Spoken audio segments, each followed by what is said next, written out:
Hi friends, welcome back to our channel. నా పేరు నాగేశ్వర రంగపురం. ఈరోజు ప్రిడిక్షన్ వచ్చేసి ఎస్ఆర్హెచ్ వర్సెస్ పంజాబ్. చాలా క్రూషల్ మ్యాచ్ అనుకొని చెప్పాలి. ఒకవేళ సెకండ్ పొజిషన్కి ఎస్ఆర్హెచ్ పోవాలంటే భారీ రన్ రేట్ తోటి కన్ఫామ్ గెలవాల్సిన మ్యాచ్ ఇది. సో ఇది ఉప్పల్లో జరుగుతుండు సండే కాబట్టి డబుల్ ధమాకా రూపంలో 3:30కి జరుగుతుంది మ్యాచ్ ఉప్పల్లో. ప్లేయింగ్ లెవెన్ చూసుకుంటే కనుక Travis Head and Nitish Kumar, Henry Klaasen, Abdul Samad and Shahbaz Ahmed, Sanvir Singh and Pat Cummins, Bhuvneshwar Kumar, Jaydev Unadkat, T Natarajan చేస్తుండే. ఇంపాక్ట్ వేరుగా అభిషేక్ శర్మ రాబోతుండు. సో చాలా క్రూషల్ మ్యాచ్ అనుకొని చెప్పాలి.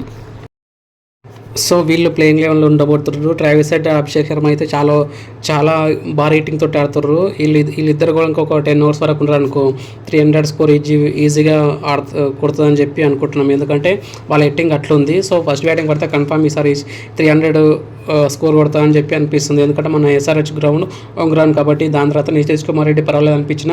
హెన్రీ క్లాస్ని ఇంకా పుంజుకోవాల్సిన అవసరం ఉంది. ఇవి లాస్ట్ సీజన్ నుంచి లాస్ట్ మ్యాచ్లో చూసుకుంటే కనుక కొంచెం తక్కువ ఆడుతుండు.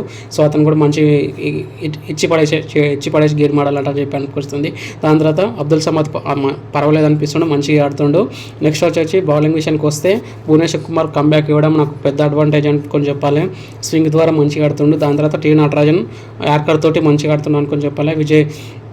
విజయకాంత్ అయితే పర్వాలేదు అనిపిస్తుండు. లాస్ట్ మ్యాచ్ ఒకటే మ్యాచ్ దొరికింది. సో ఈ మ్యాచ్ కూడా గెలిచి ఒకవేళ ఇచ్చిరనుకో అతని ద్వారా మంచి ఇన్నింగ్స్ వస్తే బెటర్ అనుకొని చెప్పచ్చు. నెక్స్ట్ వచ్చేసి ప్యాట్ కమిన్స్ అటు ఆల్రౌండర్గా చాలా మంచిగా ఆడుతున్నాం అని చెప్పాలి. అటు బౌలింగ్ విషయాల్లో ఇటు బ్యాటింగ్ విషయాల్లో ప్లస్ క్యాప్టెన్సీ కూడా మంచిగా ఆడుతున్నా అనుకొని చెప్పుకోవచ్చు.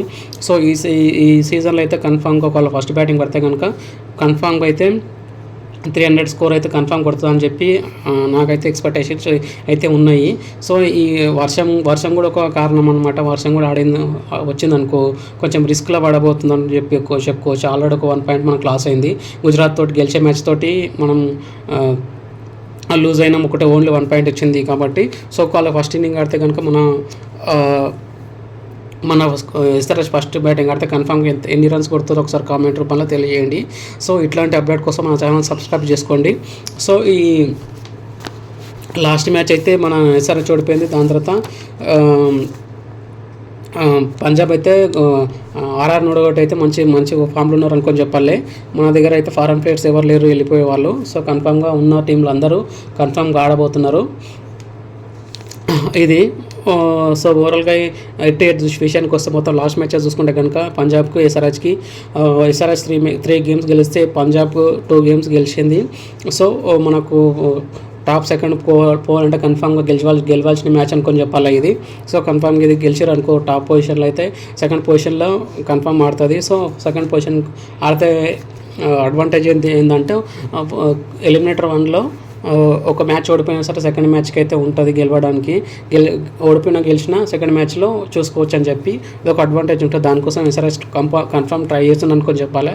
ఈ మ్యాచ్ అయితే ఉప్పల్ ఆడుతుంది కాబట్టి హోమ్ టీమ్ అడ్వాంటేజ్ ఉంటుంది. సో ఇది ఫైనల్గా. ఇప్పుడు పంజాబ్ విషయానికి వస్తే పంజాబ్లో అయితే దీనిలో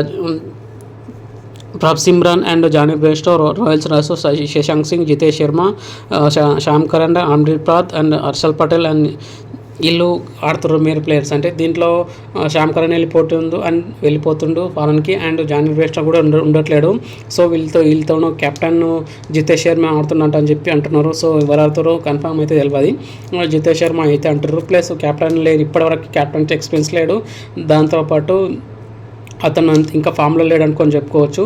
దీంట్లో మెయిన్గా చెప్పుకోవాల్సిన ప్లేయర్ ఎవరైనా ఉండంటే శశాంక్ సింగ్ ఉన్నాడు. అండ్ శశాంక్ సింగ్ అయితే మెయిన్ అనుకొని చెప్పాలి. నెక్స్ట్ రాయల్స్ రాసా కూడా భారీ డేంజరస్ ప్లేయర్ అనుకొని చెప్పాలి. సిమ్రాన్ కూడా పర్వాలేదు అనిపిస్తుండే, ఇంకా డేంజర్ ప్లేయర్స్ అనుకొని చెప్పాలి. దాని తర్వాత అశుతోష్ శర్మ ఇంకో డేంజర్ ప్లేయర్గా ఉండబోతుండు.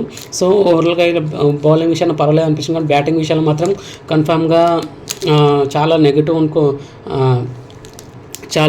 నెగిటివ్ వచ్చింది అనుకొని చెప్పాలి. ఎందుకంటే వాళ్ళు బ్యాటింగ్ వల్లే Sam Curran and Jonny Bairstow వెళ్ళిపోతున్నారు. చాలా రిస్కీ గేమ్ అనుకొని చెప్పాలి ఈ విషయంలో అయితే వాళ్ళకు.